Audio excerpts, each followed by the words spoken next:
If you're anything like me, you probably love breakfast. But between being in a time crunch and having a busy morning, maybe you get in a rut of eating the same boring thing every day.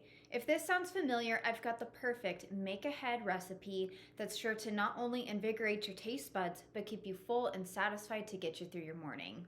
In this video, I'll show you how to make this decadent black cherry coconut breakfast bread pudding in the Instant Pot. If you are new here, then welcome. If you are returning, welcome back and thank you for your support. My name is Megan and I create content on everything from nutrition science topics to recipe videos like this one. This is the second video in my Instant Pot recipe series. If you missed that first video, I will link it here if you're interested in watching that. If there are any beginner Instant Pot users out there, you may find that video helpful as I go into some basic functions of the Instant Pot. Just a quick note here, this content is not sponsored by the makers of Instant Pot. This is really just coming from my own personal user experience, and I just find that the Instant Pot is such a handy kitchen gadget that I think most people would find incredibly useful. Although I do understand that getting started can feel a little bit intimidating. So I'm here to show you how easy it can be to make some delicious, nourishing meals in no time using your Instant Pot. So with that, let's jump into this recipe. I'm gonna start by cutting a loaf of bread into bite-sized cubes. I'm using a whole grain 3-seed bread. The fiber and protein content in here is going to make this a very satiating, filling dish, which is something I'm personally looking for breakfast, but of course feel free to use whatever variety of bread that you like. Next, I'm adding 2 cups of full-fat coconut milk, 2 eggs, add the zest of 1 lemon. One thing to note here is you want to be careful to avoid getting any of that white pith underneath the rind, as that can add a pretty bitter taste. We're then going to add the juice of the full lemon, 1 teaspoon of pure vanilla extract, 1 teaspoon of ground cardamom, a 1/4 cup of maple syrup, 1 cup of frozen pitted cherries from a 10-ounce package, which we're going to use the remaining for a glaze at the end, which I'll show you here in just a minute. Whisk together to incorporate all of the ingredients. Next, we're going to pour the custard over top our bread, stirring well to combine to make sure that each cube of bread is evenly coated.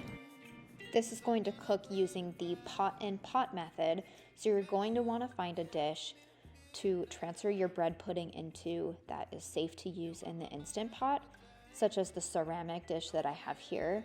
A general rule of thumb is that if it says that it's oven safe, it's also okay to use in the Instant Pot. Next, we're going to prepare our Instant Pot by dropping in that wire trivet.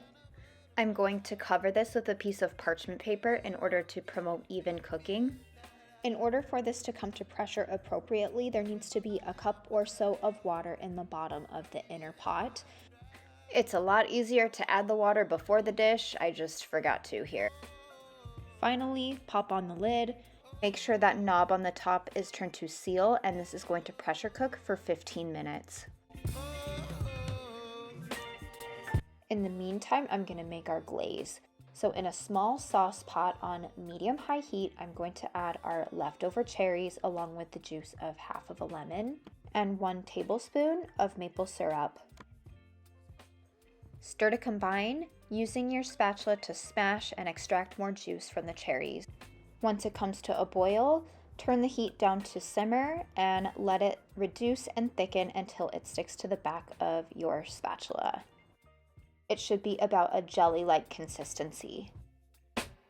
Once the bread pudding has finished cooking, let it naturally release pressure for at least 20 minutes before flipping that knob over to vent. Once all the pressure is released and you're able to remove the lid, very carefully pull off the parchment and check the bread pudding. If you find that it's a little on the jiggly side, feel free to put the lid back on and set it to pressure cook for another 1 minute, and that should do the trick. Otherwise, remove it from the Instant Pot and we're ready to plate. Finally, this is the best part. We're gonna lather on some of that delicious glaze that we made, along with some optional coconut cream if you like, and you're ready to enjoy.